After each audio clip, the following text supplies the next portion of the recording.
Y de golpe nos preguntamos, ¿cuánta gente extranjera hay acá estudiando en las facultades gratuitamente o atendiéndose en los hospitales? Las principales villas de la Argentina están tomadas por peruanos. Y la Argentina incorpora toda esta resaca. Cualquiera del Paraguay, de Bolivia, de Perú, entra como cualquiera sobre su casa, por su casa, pum, y se instala en algún lugar de la Argentina. Sus impuestos son altos por causa de los inmigrantes. Así es. Es cierto que la frontera es un colador. No tenemos control migratorio. Si la frontera es un colador, en los barrios la droga avanza. Ante la crisis uno se vuelve más chauvinista que antes.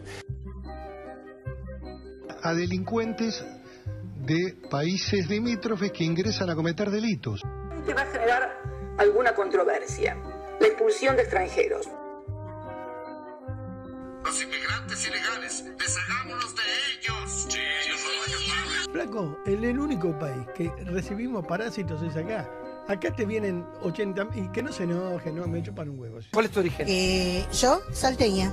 Ah, no, pero sos salteña, pensé que eras de otro país, perdón. Todo el mes de noviembre está ocupado por ciudadanos paraguayos. ¿A dónde? En el Hospital Rivadavia. Que frente a todas estas cuestiones que se están diciendo, la verdad que ya parezco un político moderado.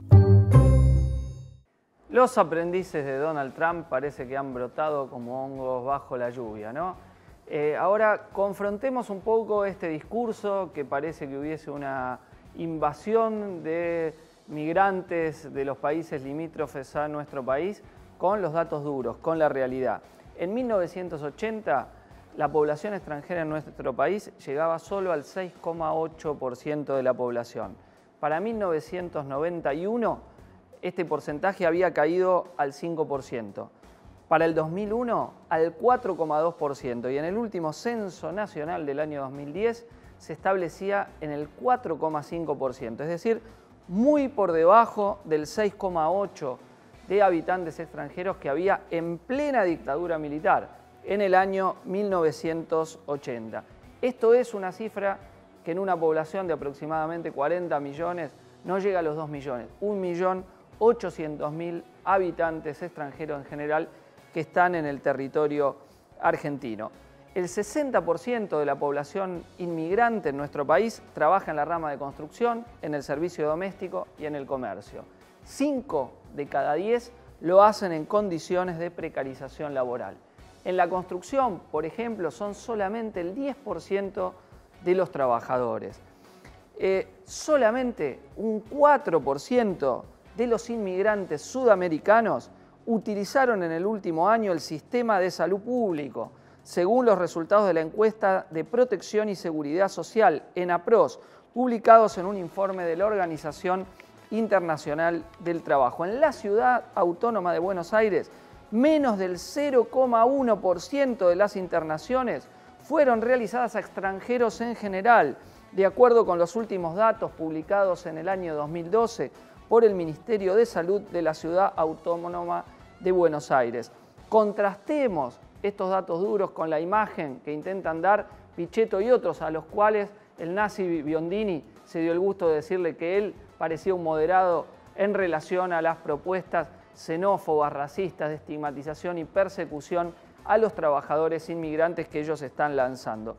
El Frente de Izquierda y de los Trabajadores, en contraposición con esto, plantea que hay que darles todos los derechos a los trabajadores inmigrantes, incluso al derecho al voto en todas las categorías, del cual están en general privados. Y algo hay que señalar: quienes se pretenden hacer los duros con los de abajo, con los que vienen a trabajar, con los que sufren la explotación más brutal, en muchos casos en forma de precarización laboral, de trabajo en negro o aún en condiciones de esclavitud laboral, como sucede en muchos talleres textiles, ellos que estigmatizan a los trabajadores, del otro lado se la pasan tomando medidas para darle beneficios a las grandes multinacionales y al capital financiero internacional.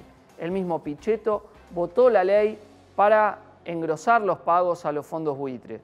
El propio kirchnerismo ha pagado indemnizaciones millonarias a empresas como la Repsol, de capitales españoles primordialmente, que nos vació un recurso natural fundamental, como es el caso del petróleo y el gas. Entonces, pongamos las cosas como son, ¿no?